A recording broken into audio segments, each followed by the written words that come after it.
1절에서 10절까지 보겠는데 5절까지만 우리 한 목소리로 공부하겠습니다. 예레미야 3장 1절에서 5절까지만 함께 봉독하겠습니다. 그들이 말하기를 가령 사람이 그의 아내를 버림으로 그가 그에게서 떠나 타인의 아내가 된다 하자 남편이 그를 다시 받겠느냐? 그리하면 그 땅이 크게 드러지지 아니하겠느냐 하느니라. 내가 많은 무리와 행음하고서도 내게로 돌아오느냐? 여호와의 말씀이니라. 내 눈을 들어 헐벗은 산을 보라. 내가 행음하지 아니한 곳이 어디 있느냐? 내가 길가에 앉아 사람들을 기다린 것이 광야에 있는 아라바 사람 같아서 음란과 행악으로 이 땅을 더럽혔도다. 그러므로 단비가 그쳤고 늦은 비가 없어졌느니라. 그럴지라도 내가 장래의 낯을 가졌으므로 수치를 알지 못하느니라. 내가 이제부터는 내게 부르짖기를 나의 아버지여, 아버지는 나의 청년 시절의 보호자이시오니 노여움을 한없이 계속하시겠으며 끝까지 품으시겠나이까 하지 아니하겠느냐? 보라, 내가 이같이 말하여도 악을 행하여 내 욕심을 이루었느니라 하시니라. 아멘. 어느 목사님이 한국 교회 교인들을 보고 이렇게 말했습니다. 회는 잘하는데 회가 안 된다, 그렇게 말했습니다. 회라는 말은 뉘우치는 거죠. 일단 회개를 하려면 뉘우쳐야 되죠. 뉘우치고 후회하고, 울기는 잘하는데 행동이 고쳐지지 않는다. 그러니까 회개는 뉘우치고 고치는 것까지 가야 회개거든요. 그러니까 우리는 뉘우치고 후회하고 운 것으로 회개했다고 착각하지요. 눈물 많이 흘리면 그 회개한 겁니까? 뉘우치면 회개한 거예요? 그런 거 회개라고 안 합니다. 행동이 돌아서야 하는 것을 말합니다. 그래서 오늘 제목을 거짓된 회개라고 제목을 잡아보았는데요. 그럼 다음 주에는 그 이어지는 본문에서 참된 회개는 어떻게 일어나는지, 우리의 거짓된 회개는 무엇인지를 보고서 우리가 지금까지 뭐 회개한다고 많이 했을 거 아닙니까? 그런데 그런 회개가 얼마나 엉터리인지 성경은 잘 우리의 모습을 드러내고 있습니다. 그런데 우리만 회가 되고 회는 잘하는데 개가 안 되는 것이 우리만의 특징은 아니고 모든 사람의 특징이 다 그러하죠. 그래서 성경에 나타난 이스라엘도 마찬가지입니다. 우리가 주일 오후에 사사기를 보고 있는데 사사시대에 하나님 앞에 회개하는 모습을 보았잖아요. 근데 그 회개조차도 하나님을 이용하기 위한 회개조차도 이용하더란 말이죠. 평소에 힘들면, 평소에는 늘 우상숭배를 하다가 힘들면 여호와께 돌아와서 우리를 구해 주십시오. 그러니까 여호와 하나님께서 처음에는 즉각 구원해 주시잖아요. 그러면 가면 갈수록 빨리 구원 안 해 주시죠. 그래서 하나님께서 너희가 평소에 우상에게 가라, 왜 나에게 오느냐라고 했단 말이죠. 이제 하나님께서 우리를 구원해 주시지 않는가 보다 라고 생각하고 어떻게 합니까? 우상을 제기하고 하나님께 회개하고 돌아오는 거예요. 뭐 회개하고 돌아온 것이 겉으로 제사 드리는 모습으로 돌아왔겠죠. 우상도 막 부숴버리고 막 이렇게 하나님께 제사 드리고 돌아오는 겁니다. 그들이 정말로 그렇게 회개했다면 하나님의 구원을 기다려야 될 거 아닙니까? 그런데 하나님의 구원을 안 기다리죠. 내가 우상 부수고 하나님께 제사 드렸으니까 회개했다는 거예요. 그러면 진짜로 그게 마음으로 회개가 일어난 것이라면 이제 하나님의 구원을 바라고 잠잠히 기다려야 하는데 기다리지 않고 또 뭘 합니까? 우리를 구원해 줄 사람이 있다면 그 사람이 우리의 머리가 되리라. 그래서 입다를 구하러 가지요. 그러나 우리를 구원해 주는 사람이 우리의 머리가 되리라. 이 말은 진짜 이스라엘의 머리가 되시고 이스라엘의 왕이 되신 하나님을 버리는 거죠. 오늘 교회도 마찬가지잖아요. 교회가 어떤 어려움이 처해지면 좋은 지도자를 구한다 그러잖아요. 넓은 교회도 뭐 예외가 아니었고요. 한 14, 15년 전에 그랬잖아요.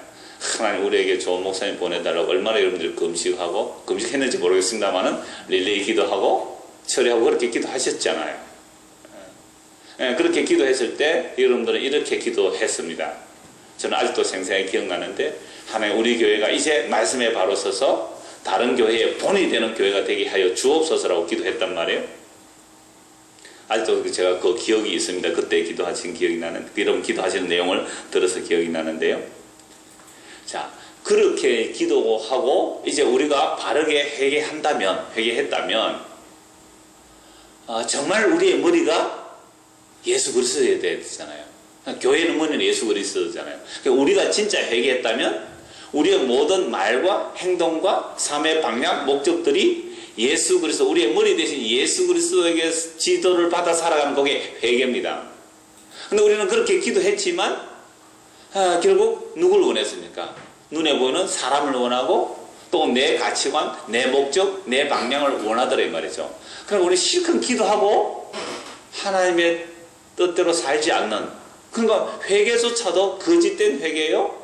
회개조차도 이용하는 모습을 얼마든지 우리의 모습에 볼 수 있는 거죠. 그래서 오늘 말씀해 보시면 이스라엘 백성들이 자기를 구원하여 달라고 하나님께 기도하고 하나님께 돌아온 것 같은데 이게 전부 엉터리고 가짜더라 이 말입니다. 3장 1절입니다. 제가 3장 1절을 공동번역으로 한번 읽어드리겠습니다.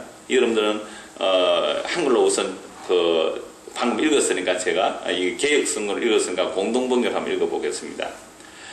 남편에게 소박맞은 아내가 다른 사나이를 찾아갔으면 본 남편이 그 여자를 다시 아내로 맞을 수 없는 법이다. 그랬다가는 이 땅이 부정을 탄다. 그런데 너는 수많은 전부와 놀아나고서 나에게 돌아오겠다니 될 법이냐 하느냐? 이는 내 말이니 잘 들으라. 이 개역 개정은 참 이렇게 어렵죠. 그런데 공동이 참 쉽게 이렇게 표현했습니다. 3장 1절 다시 보시죠. 제가 읽어드리면 그들이 말하기를 가령 사람이 그의 아내를 버림으로 그가 그에게서 떠나 타인의 아내가 된다 하자. 남편이 그를 다시 받겠느냐? 그리 하면 그 땅이 크게 더러워지지 아니하겠느냐 하느니라. 내가 많은 무리와 행음하고서도 내게 돌아오려느냐? 여호와의 말씀이니라. 그 행음 앞에 이 각주가 되어 있는데 밑에 나눠주어 보면요, 행음하여서나 내게로 돌아오라 이런 말이 있어요. 그러나 다른 번역으로 하면 너희가 비록 행함에서나 나에게 돌아오라 하실 수 있어요. 왜? 4장에 보면 돌아오라는 말씀이 있기 때문에. 그러나 3장에서는 돌아오라고 하는 하나님의 회개의 요청이 아니라 너희가 그렇게 죄를 짓고도 왜 또 나에게 오려고 하느냐, 이게 더 정확한 번역이에요. 그래서 제가 공동번역 읽어드렸습니다. 한 번 더 읽어드릴게요. 남편에게 소박맞은 아내가 다른 사나이를 찾아갔으면 본 남편이 그 여자를 다시 아내로 맞을 수 없는 법이다. 이게 신명기 법에 나오거든요. 그랬다가는 이 땅이 부정을 탄다. 그런데 너는 수많은 정보와 놀아나가서 나에게 돌아오겠다니 될 법이냐 하느냐? 이는 내 말이니 잘 들으라. 이게 무슨 배경으로 이 말씀을 하느냐면요, 신명기 24장을 한번 찾아보겠습니다. 구약성경 신명기 24장 1절입니다. 사람이 아내를 맞이하여 데려온 후에 그에게 수치되는 있음을 발견하고, 이 수치되는 일이 무엇인지는 말씀하고 있지 않아요. 만약에 여자가 결혼했는데 이 여자가 음행을 했다면, 바람을 피웠다면 어떻게 하죠? 율법에 돌로 쳐 죽이는 겁니다. 그러니까 이 수치는 음행은 아니에요. 근데 어떤 수치인지 모르겠지만 남편이 이 아내를 싫어한 거예요. 그래서 수치를 발견하고 그를 기뻐하지 아니하면 이혼정서를 써서 그의 손에 주고 그를 자기 집에서 내보낼 것이요, 그 여자는 그의 집에서 나가서 다른 사람의 아내가 되려니와. 이혼정서만 있으면 다른 사람의 아내가 될 수 있지요. 자, 그래서 이게 음행은 아닙니다. 음행은 돌로 쳐 죽여야 되지만 음행이 아닌 어떤 수치스러운 일이 있을 때 남편이 이혼정서를 줘서 내보낼 수 있습니다. 그러면 그 여자는 다른 사람에게 결혼할 수 있어요.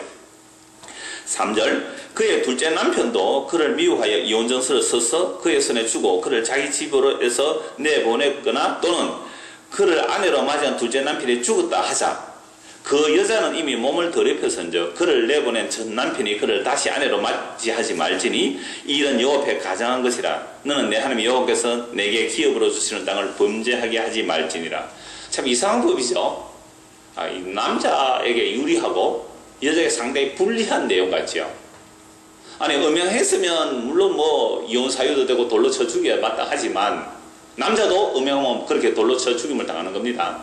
근데 여자에게 수치스러움이 있다고 해서 남자가 미워해서 이렇게 이혼정서만 주면 이혼할 수 있다라는 이 법을 이 유대인들이 얼마나 악용하는지 몰라요. 그래서 이렇게 악용하는 것을 예수님께서 책망하시는 말씀이 신약 마태복음 19장에 보면 나옵니다. 이것도 한번 찾아보시죠. 마태복음 19장. 우리가 방금 이 말씀을 이해해야 이스라엘 백성들이 하나님 앞에 회개하는 것이 무엇인지를 알 수 있기 때문에 이 말씀을 찾아보는 겁니다. 마태복음 19장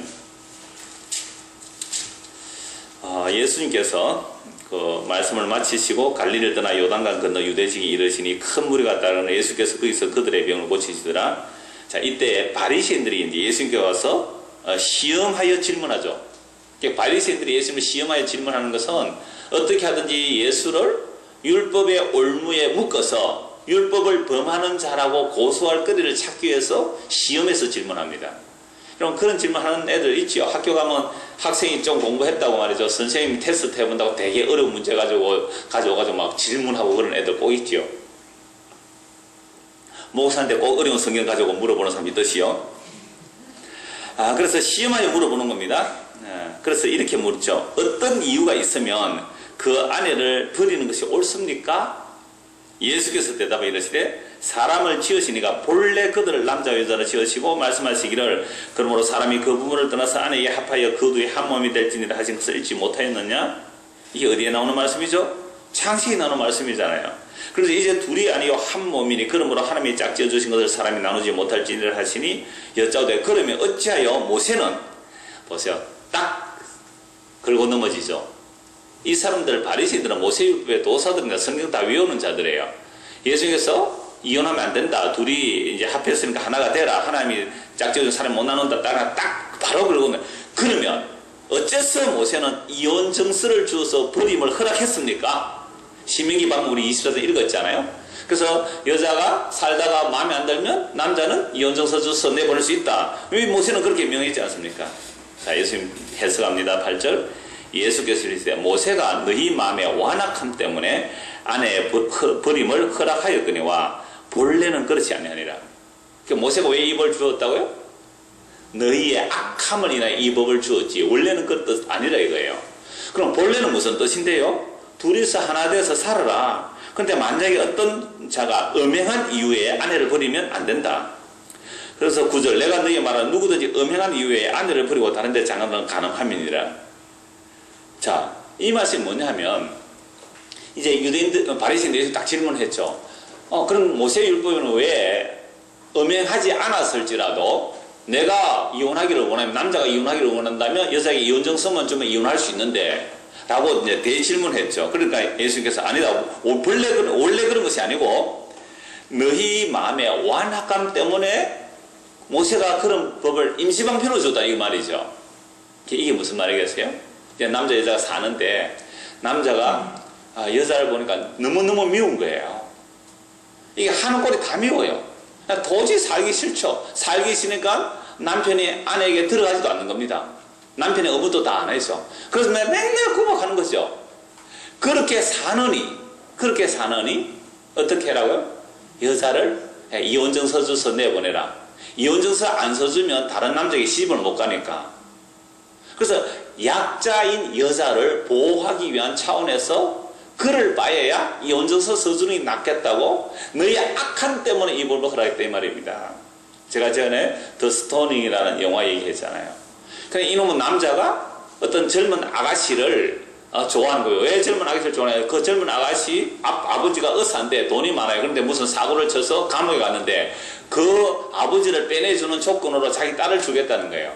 그럼 젊은 처녀가 이슬람이니까 모세오의 율법을 지키거든요. 그래서 그 젊은 처녀를 자기 아내로 맞이하려니까 지금 아들 둘이 낳고 사는 자기 아내가 이혼을 해줘야 돼요. 그러니까 부인 보고 이혼하자니까 부인은 이혼 못하겠다는 거죠.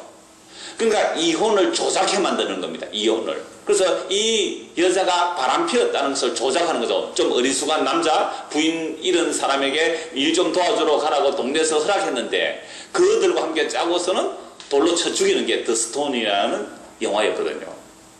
그러나 지금 유대인들이 얼마나 악한지 아세요? 그러니까 이혼한 연고 없이 미우면 이혼정서 써주는 그 신명기 24장 그 말씀 가지고 마음대로 이혼하는 겁니다. 그때 예수님께서 하신 말씀이 그런 건 아니다. 음행한 연고에는 결코 이혼하면 안 된다라고 하시자 10절 보십시오. 10절 19장 10절 제자들이 이르되 만일 사람이 아내에게 이같이 할진대 장가들지 않는 것이 좋겠나이다. 이게 무슨 말이에요? 아니 남자가 여자하고 살다가 이 율법 안에 있는 사람들이 이런 말이에요. 남자가 여자에 결혼해서 살다가 여자가 마음에 안 들면 뭐 할 수 있다? 이혼도 할 수 있는 것이지. 이혼을 못할 빼야 아예 뭐 하는 게 좋다? 장가 하는 게 좋다. 결혼 한 번밖에 못 하는데, 한 번 딱 결혼했는데 그 아내가 죽도록 싫은 아내라면, 처음에는 모르죠. 결혼해서 살다 보니까 뭐 죽도록 싫은 모습들이 나올 수 있잖아요. 그렇다면 이거 이혼 버리지도 못하고 사랑한 것도 아니고 그렇게 고생할 바에야 뭐 하는 게 더 낫겠다? 장가 안 가는 게 낫겠다. 여러분, 주변에 부부가 행복하게 사는 것을 보면 장가 가고 싶다라고 이렇게 마음이 들지만, 진짜로 날마다 싸우는 모습 보면 장가 가기 싫다 그러는 사람 있잖아요. 그래서 우리 교회에서 누구 보니 장가 가지 마라 그랬다 그러는데,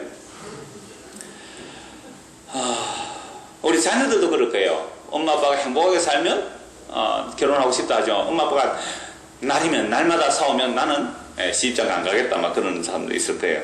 그런데 요 유대인들 어떻게 해요? 너무 악해요. 그럴 바에야 장가하는 것 같아요. 예수님 말씀하시죠. 사람마다 이 말을 받지 못해 오직 타고난 자라 할지니 어머니 태로부터 고자도 있고 사람이 만든 고자도 있고 천국에 스스로 된 고자도 있도다. 이 말을 받을 만한 자는 받을지다. 장가 안 가고 마는 것은 받을 자는 받아라. 예수님은 결혼 안 하셨잖아요. 뭐가 되셨죠? 천국을 위하여 스스로 결혼 안 하신 것이 되는 겁니다. 자, 제가 이 말씀 왜 드리냐면, 지금 오늘 예레미야 3장 1절 말씀 때문에 이 말씀까지 지금 진행을 한 것이죠. 3장 1절 다시 보십시오. 1절, 그들이 말하기를 가령 사람이 그의 아내를 버림으로 그가 그에게서 떠나 타인의 아내가 된다 하자. 이건 음행이 아닙니다. 다른 수치스러운 일로 이혼증서를 줘서 다른 사람의 아내가 됐다면 다른 사람과 한 몸이 된 거예요. 그래서 그랬던 자가 다시 원 남편에게 돌아올 수 없다 이 말입니다. 돌아오면 그 땅이 더러워진다는 거죠. 그 땅이.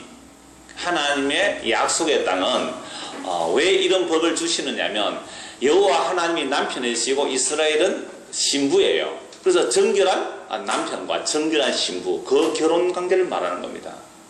그래서 오늘 교회는 그리스도가 우리의 남편이요, 교회가 그의 신부이잖아요. 근데 교회가 예수 그리스도 외에 다른 것에 마음 두고 눈 돌리면 이가 바람피는 거란 말이죠. 그래서 구약시대 여호와 하나님을 버리고 다른 데 눈 돌리는 거, 아수를 의지하고 바벨론 의지하고 애굽을 의지하고 다른 세상의 것들을 의지하면 이게 바람피는 일이란 말이죠. 그래서 가나안 땅에 수많은 바알과 아세라 그 이방 신들을 섬기면 이게 하나님 앞에 바람피는 얘기다 이 말이죠.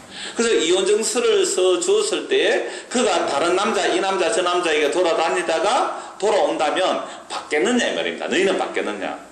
그러면 이 책망, 예레미야 3장 1절에 책망을 받는 유대인들은 1절 이 말씀 딱 들을 때 뭐라고 할까요? 안 받지요. 그런 여자를 왜 받아요? 그러면 이 땅이 더러워져서 이 땅에 비가 오지 않는데 왜 그런 여자를 받아요? 안 받습니다 이랬단 말이에요. 3장 2절입니다. 그러면 네 눈을 들어 헐벗은 산을 보라. 네가 행음하지 아니한 곳이 어디 있느냐? 원래 우상숭배는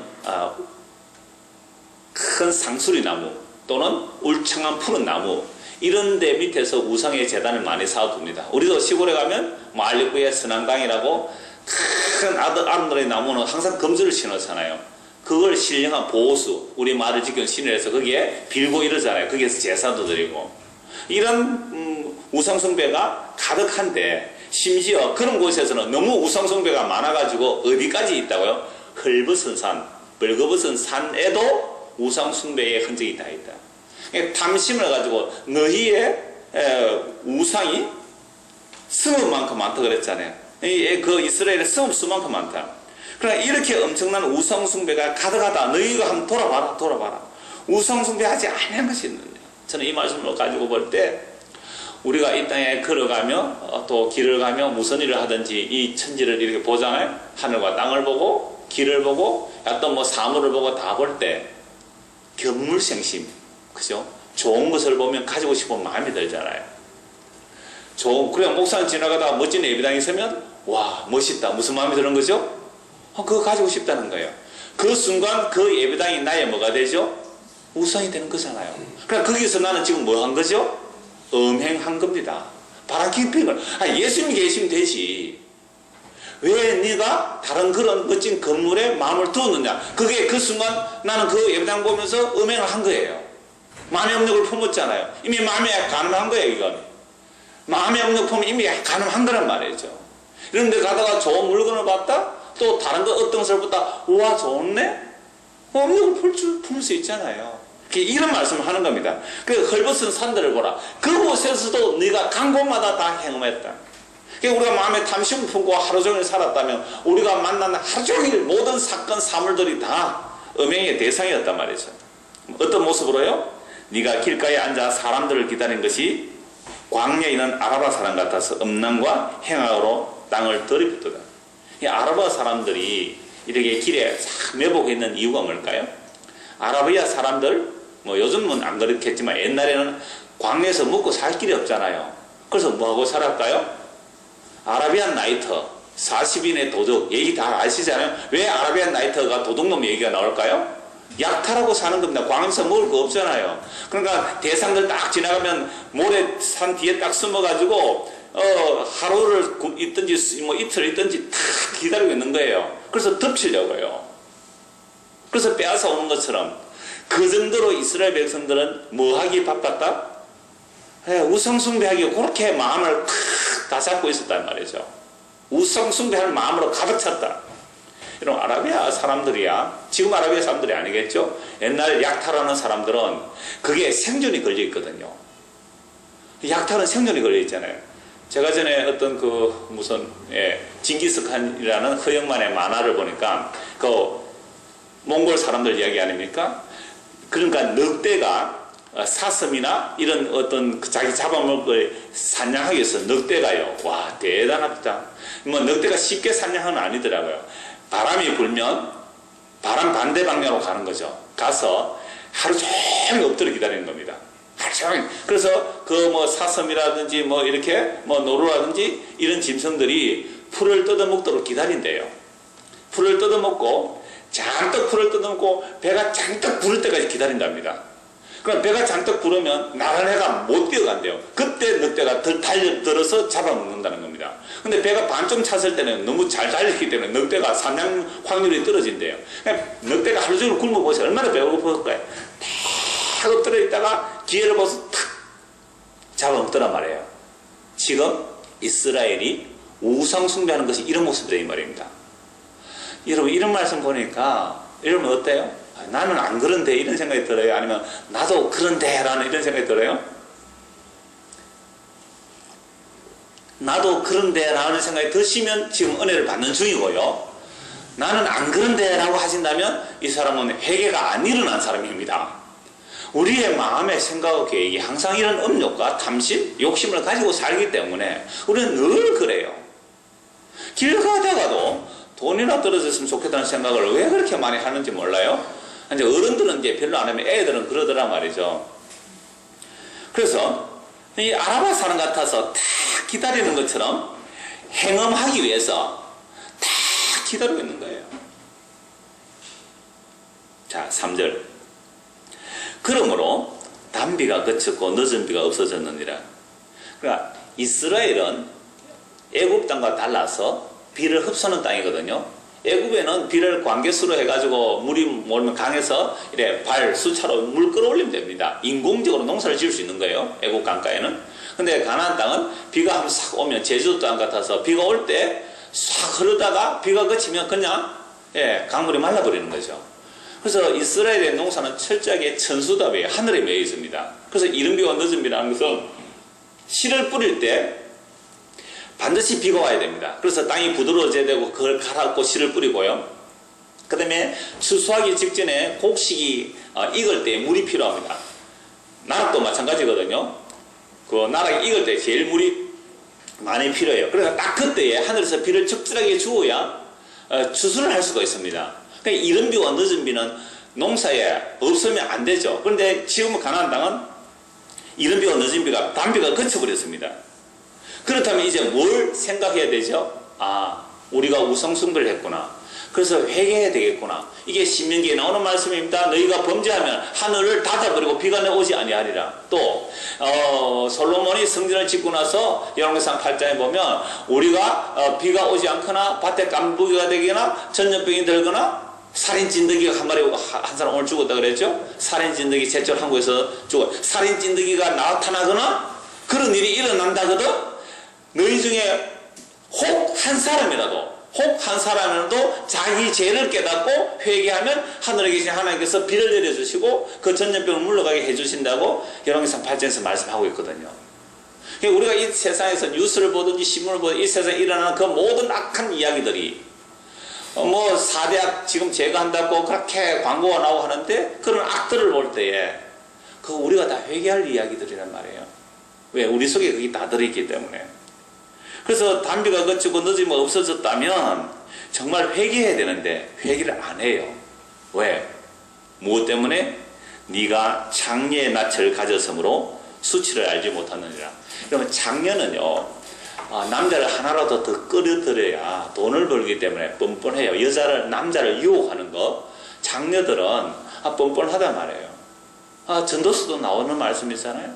그 장녀촌으로 가는 그 어리석은 사람을 묘사하고 있잖아요.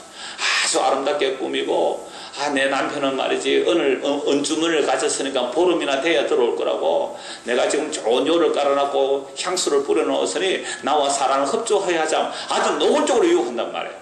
그 장녀들처럼 후한무치 얼굴이 두꺼워가지고 아예 부끄러움을 모르는 겁니다. 이게 장녀만이 아니잖아요. 장녀만 수치를 모르는 것이 아니라 오늘 이 시대가 다 수치를 모르는 시대예요. 노골적으로 부끄러운 짓을 하고서도 전혀 부끄러움을 모르는 시대가 되어버렸습니다. 비가 그치고 재앙이 오면 이로 인하여 회개하고 돌아야 되는데 장래의 낯을 가졌기 때문에 수치를 모르고 주께로 돌아오지 않습니다. 4절입니다. 네가 이제부터는 내게 부르짖기를 나의 아버지여 아버지는 나의 청년 시절의 보호자이시오니 노여움을 한없이 계속하시겠으며 끝까지 품으시겠나이까 하지 아니하겠느냐. 보라 내가 이같이 말하여도 악을 행하여 내 욕심을 이루었느니라 하시니라. 이거 공동문으로 다시 읽어드릴게요. 지금도 나를 아비라고 부르기도 하고 젊은 날에 애인이라고 부르기도 하며 아무렴 끝없이 화를 내시지는 않을 거야. 언제까지나 진노하시지는 않을 거야. 이런 말을 하면서 못하는 짓이 없었다. 이게 4절 5절의 공동번역의 표현입니다. 수치를 모르는 장녀가 되었다는 말입니다. 그러면 자기들의 죄가 무엇인지도 모르면서 하나님을 여전히 뭐로 부르고 있어요? 아버지라 부르잖아요. 하나님을 아버지라 부르고 젊은 날에 애인이라고 부르는 거죠. 예레미야 2장 2절에 그런 말씀이 있었죠. 예레미야 2장 2절에 가서 예루살렘에 기에 외칠지어다. 여호와께서 이와 같이 말씀하시기를 내가 너를 위하여 네 청년 때의 인애와 네 신혼 때의 사랑을 기억하노니 곧 씨 뿌리지 못하는 땅 그 광야에서 나를 따랐습니다. 곧 청년 때에 곧 신혼 때에 잠시 잠깐 그 구름기도 불기둥 속으로 주님을 인도함을 따랐던 그거 기억하시고 하나님께서 구원해 주신다 그랬잖아요. 그러니까 이러한 것을 지금 완전히 장녀짓을 하면서 얼굴도 부끄러지 않는 그런 장녀짓을 하면서도 무엇을 기억하고 있어요? 하나님을 내 아버지고 하나님이 나의 남편이라고 말하고 있다는 거예요. 지금도 나를 아버지라 부르기도 하고 젊은 날에 애인이라고 부르기도 하며 아무렴 끝없이 화를 내시지는 않을 거야. 지금 뭐가 없으니까요? 비가 없잖아요. 비란 은혜예요. 은혜가 없으면 말라 죽는 겁니다. 우리에게 하나님의 은혜의 비가 내리지 않으면 다 심령이 가라해서 말라 죽는 거예요. 이 이스라엘 땅은 진짜 비부터 내려지지만 오늘날 이 비는 우리의 은혜의 비예요. 이 은혜의 비가 없으면 다 심령이 가라해 죽는데 은혜가 없어서 그냥 우리가 전부 다 가시같이 돼 있어요. 지금 정말로 은혜가 있으면 다른 사람들이 우리에게 푸근해져야 내가 다른 사람 푸근해져야 돼요. 내가 다른 사람에게 가시로 여겨진다면 이건 내 안에 은혜가 없어서 그런 거예요. 이게 바짝 마른 논이에요. 바짝 마른 밭이에요. 그래서 사람들이 우리에게 가까이 왔을 때에 정말 은혜가 있으면 비가 와서 땅이 축축해지면 땅이 부드러워지거든요. 그 부드러운 지역을 기경하고 부드러운 땅에 씨앗을 뿌려야 거기서 싹이 나고 열매가 맺거든요. 근데 바짝 마른 땅에는요 괭이를 찍으면 괭이가 튕겨 나옵니다. 호미를 찍으면 호미가 튕겨 나온다고요. 얼마나 마른 땅인지. 은혜의 비가 내리지 못한 그 땅, 그 마른 땅. 그러면 뭘 해야 되죠? 회개해야 되잖아요. 주여 내가 이렇게 메마른 땅이었군요 하고 회개해야 되는데 오히려 뭐라고 말한다고요? 땅이 좀 비는 안 오지만 하나님은 은혜가 많으신데 이렇게 말하는 게 끝없이 화를 내시겠냐? 언제까지 진노하시지 않을 거야? 라는 말을 왜 하느냐? 왜 은혜를 말하느냐 이 말입니다. 그 이유는요 5절 끝에 보십시오. 네가 이같이 말하여도 악을 행하여 네 욕심을 이루느니라 하시니라. 하나님 어려운 하나님이야 괜찮아 라고 하면서 뭘 한다고요? 자기 욕심을 이루기 위해서 악을 행하는 모습이란 말이죠. 출애굽기 34장 5절 6절입니다. 여호와께서 구름 가운데 강림하사 그와 함께 거기 있어서 여호와의 이름을 선포하실세 여호와께서 그의 앞으로 지나시며 선포하시되 여호와라 여호와라 자비롭고 은혜롭고 노하기를 더디하고 인자와 진실이 많은 하나님이라. 이거 잘 아는 말씀이에요. 모세 앞에 여호와의 이름을 선포해 주는 겁니다. 하나님의 이름이 뭐라고요? 나는 여호와라 여호와라. 여호와의 특징이 뭐예요? 자비롭고 은혜롭고 노하기를 더디하고 인자와 진실이 많으신 분이에요. 맞지요?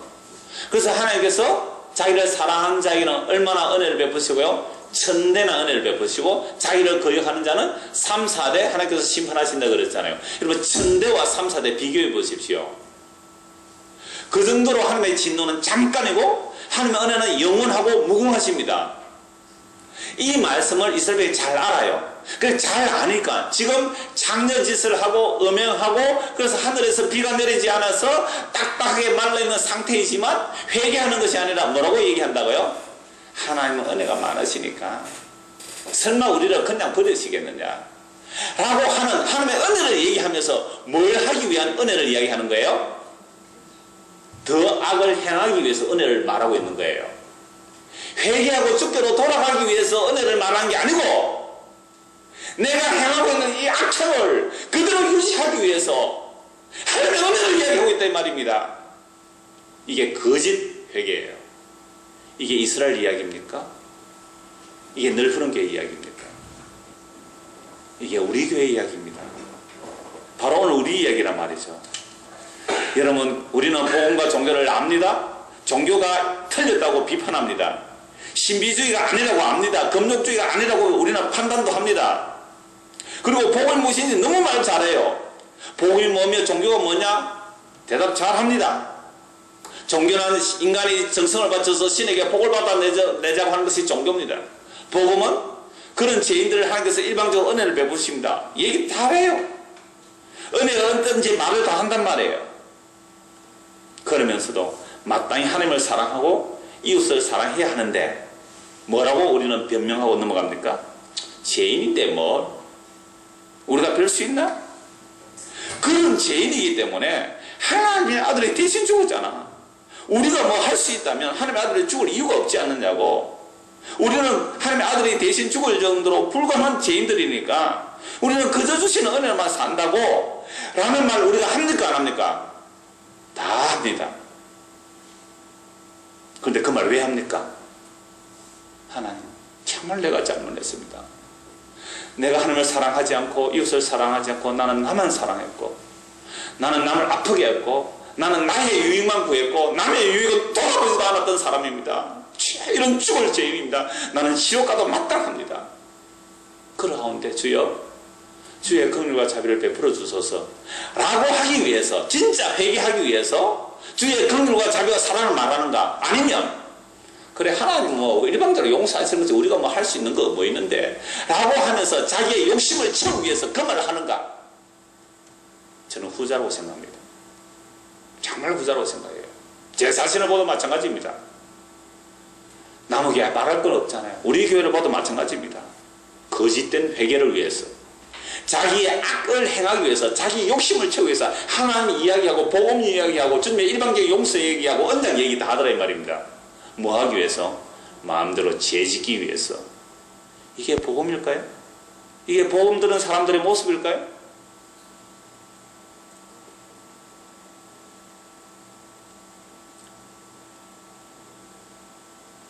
(3장 6절입니다) 요시야 왕 때에 여호와께서 또 내게 이르시되 너는 배역한 이스라엘이 행한 바를 보았느냐? 그가 모든 높은 산에 오르며 모든 푸른 나무 아래로 가서 거기서 행함하였도다.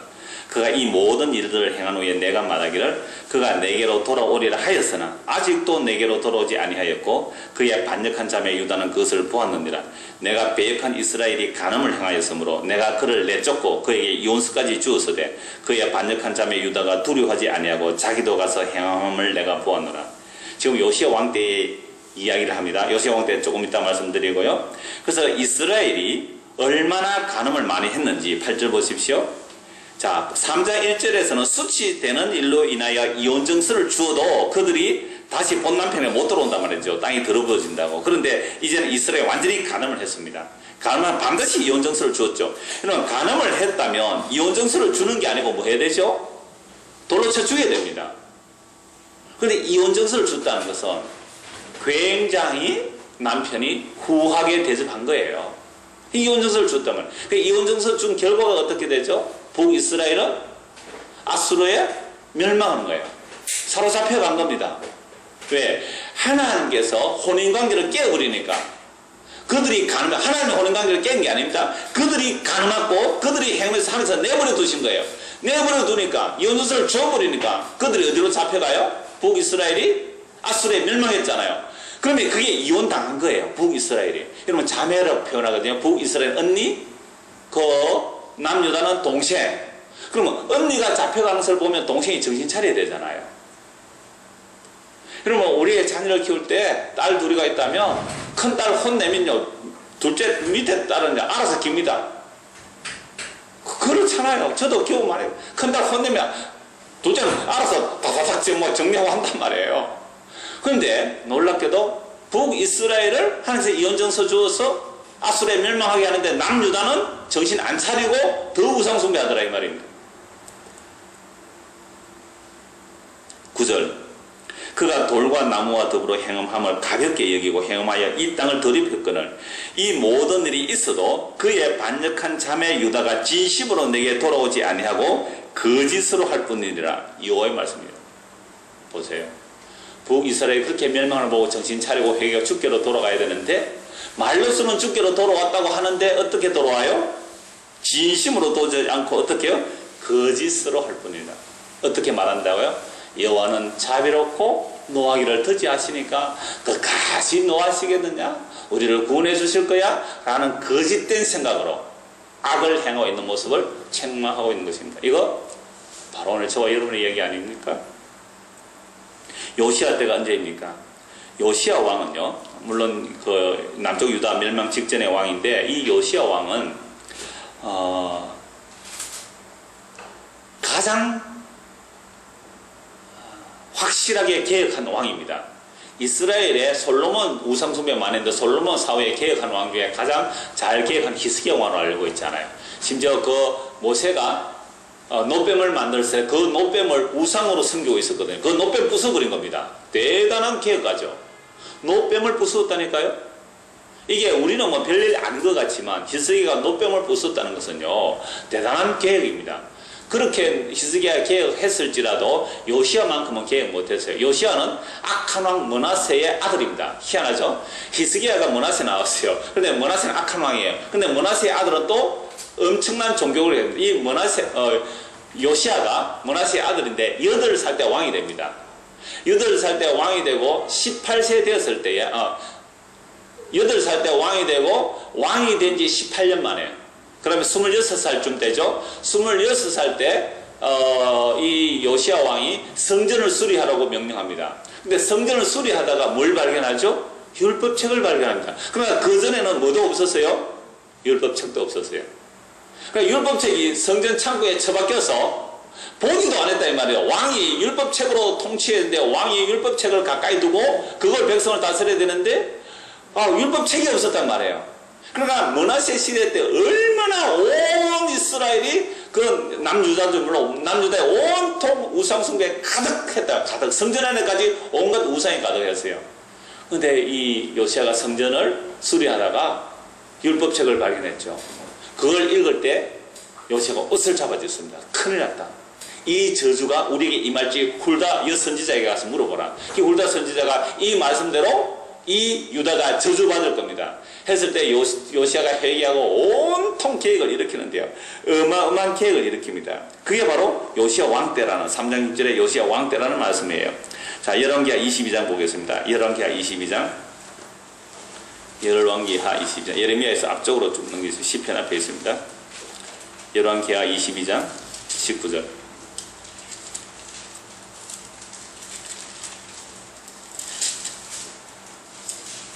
내가 이곳과 그 주민에 대하여 빈터가 되고 저주가 되리라 한 말을 네가 듣고 마음이 부드러워져서 여호와 곧 내 앞에서 겸비하여 옷을 찢고 통고하였으므로 나도 네 말을 들었노라. 여호와가 말하였느니라. 그러므로 보라, 내가 너로 너의 조상들에게 돌아가서 평안히 묘실에 들어가게 하리니 내가 이곳에 내리는 모든 재앙을 내 눈이 보지 못하리라 하셨느니라 하니 사자들이 왕에게 보고하니라. 율법을 읽어보니까 큰일 났다. 우리가 지금 저주가 18마다 맞다 하거나 하고 마음이 어떻게 돼요? 부드러워졌어요. 마음이 부드러워졌어요. 심령이 강팍해지지 않고 마음이 부드러워졌어요. 이게 성령의 역사예요. 하나님께서 성령을 부어주시면 딱딱한 돌과 같은 마음이 부드러운 살, 부드러운 고기와 같은 마음을 주신다고 하셨거든요. 이게 하나님의 은혜죠. 요시야가 마음이 부드러워졌어요. 마음이 부드러워지니까 말씀을 보고 책망을 받아들이는 거예요. 이게 진짜 회개예요. 마음이 부드러워지면, 마음이 강팍하면요, 하나님 은혜인데 뭘? 하나님은 그저 일방적으로 용서하신데 뭘? 이거 회개가 아닙니다. 결단코. 그 말을 할 수 있다는 것은 진짜 회개가 일어났을 때, 주여, 주의 긍휼이 아니면 나는 살 수가 없는 자 맞습니다. 나는 주의 긍휼을 지금이라도 나는 지옥 가야 돼. 그런 마음에서 주의 긍휼과 주의 은혜가 이야기돼야지. 그렇지 않고 은혜와 긍휼을 얘기하는 것은 마음이 부드러운 게 아니에요. 마음이 강팍하고 딱딱한 상태로 은혜와 이야기, 말은 잘하죠. 말은 누구보다 복음 얘기 잘하고 누구보다 은혜 얘기 잘하죠. 그게 과연 회개한 모습일까요? 요시야가 옷을 찢고 통곡하였으므로 나도 네 말을 들었노라. 그래서 이 유다 땅이 진멸당하고 심판받을 때 그건 보지 못한 니는 먼저 천국으로 갈 것이다. 여러분, 빨리 죽는 자가 화액전에 데리고 가시는 거예요. 화액전에. 다른 사람들이 화액을 당하기 전에 빨리 데려가시는 거예요. 그냥 빨리 죽는 게 좋은 겁니다. 하루 더 빨리 죽는 게 좋은 거란 말이에요. 화액전에 데려가는 겁니다. 그런 표현이 성경에 종종 나타납니다. 열왕기하 23장 보십시오. 열왕기하 23장.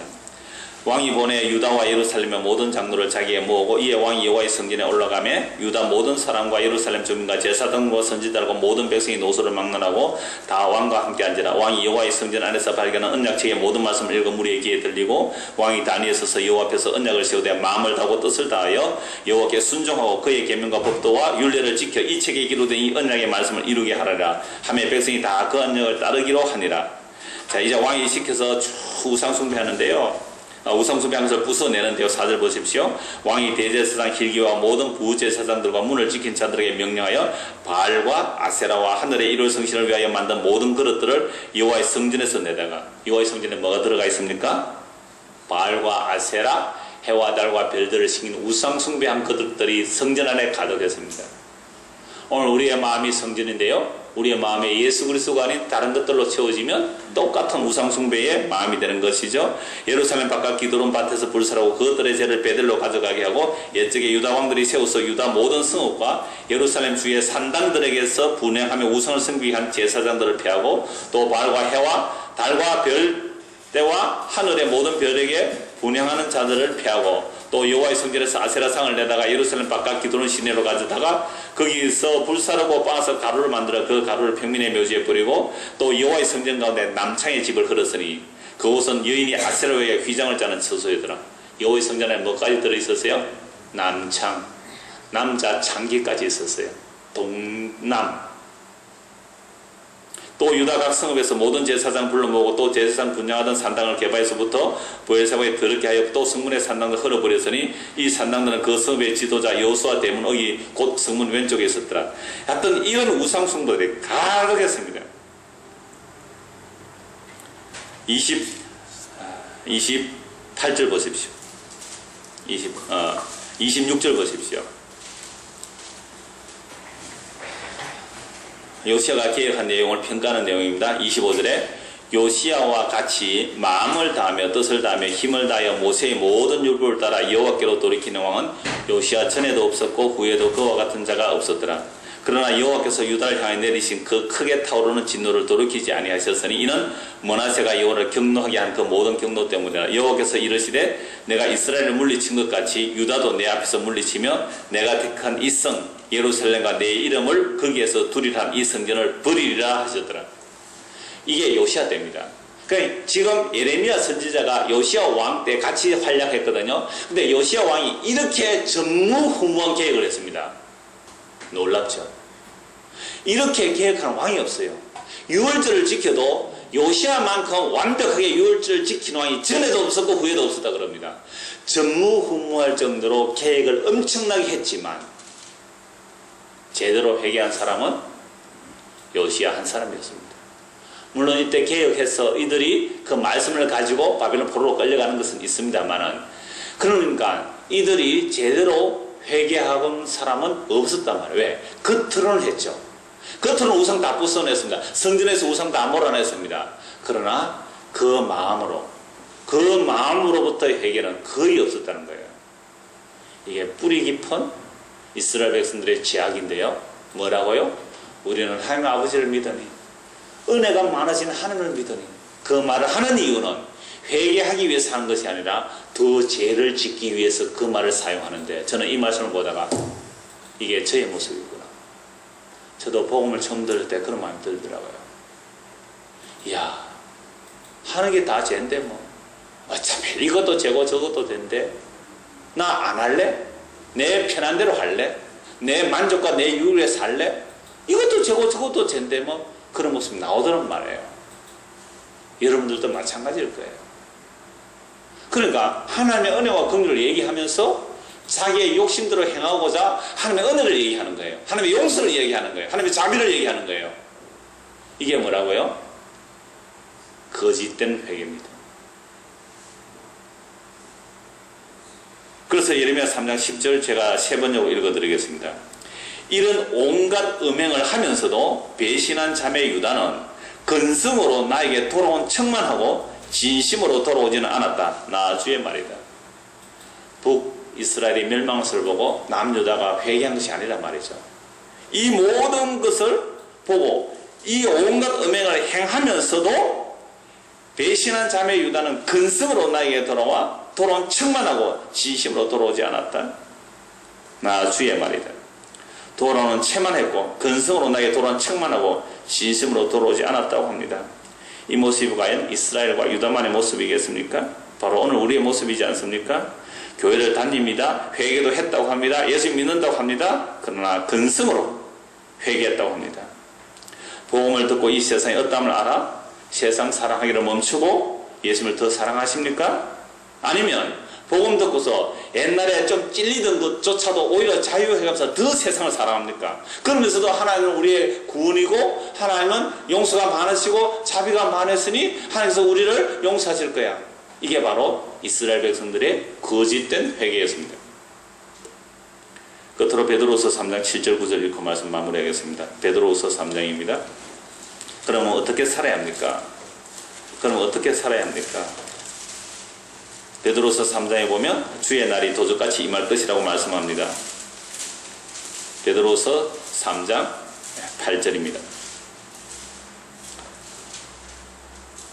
사랑하는 자들아, 죽게는 하루가 천년 같고 천년이 하루 같다는 이 한 가지를 잊지 말라. 주의 약속은 어떤 이들이 더디다고 생각하는 것 같이 더딘 것이 아니라 오직 주께서는 너희를 대하여 오래 참으사 아무도 멸망하지 아니하고 다 회개하기에 이르기를 원하시느니라.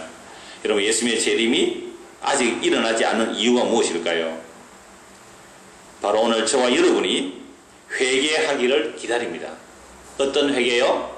근성으로 하는 회개. 자기 욕심을 채우기 위한 하나님의 은혜와 복음을 이용하는 그런 회개 아니고요. 자기 욕심 채우기 위한 하나님의 사랑, 용서, 긍휼 얘기하는 것이 아니고요. 진짜 회개하라고요. 진짜 회개를. 그렇게 회개하도록 주님께서 오늘도 우리를 지금까지 기다려 주셨습니다. 10절. 그러나 주의 날이 도둑같이 오리니 그 날에는 하늘이 큰 소리로 떠나가고 물질이 뜨거운 불에 풀어지고 땅과 그 중에 있는 모든 일이 드러나리로다. 이 모든 것이 이렇게 풀어지리니 너희가 어떠한 사람이 되어야 마땅하냐. 거룩한 행실과 경건함으로 하나님의 날이 임하기를 바라보고 간절히 사모하라.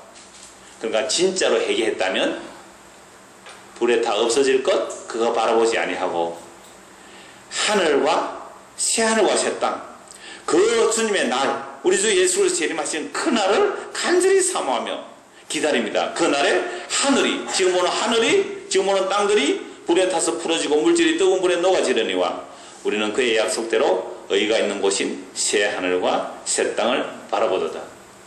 그리고 참된 회개가 일어난 사람은 반드시 주님 다시 오실 것을, 우리 주 예수 그리스도 재림하시면 이 세상을 심판하실 것을, 그래서 이 세상이 사라질 것을 알고 새하늘과 새 땅을 사모하며 주님 오시기를 기다린다면 오늘 우리가 사는 이 모습은 아닐 거라는 생각을 합니다. 그래서 이 시간 기도할 때에 정말 찬송하고 잠시 기도할 시간에도 이 말씀에 한 번만이라도 좀 기도하고 갔으면 좋겠습니다. 주여, 제대로 된 회개, 가짜 회개 말고 제대로 된 회개가 우리에게 임하여 주옵소서. 그래야 정말 주님 오시기를, 그 새하늘과 새 땅에 임하기를 사모하는 사람이 되게 하여 주옵소서 라는 기도가 저와 여러분에게 임하기를 소원합니다. 한번 기도하겠습니다. 하나님 아버지, 우리가 정말 잘못된 거짓된 회개를 하고 살았습니다.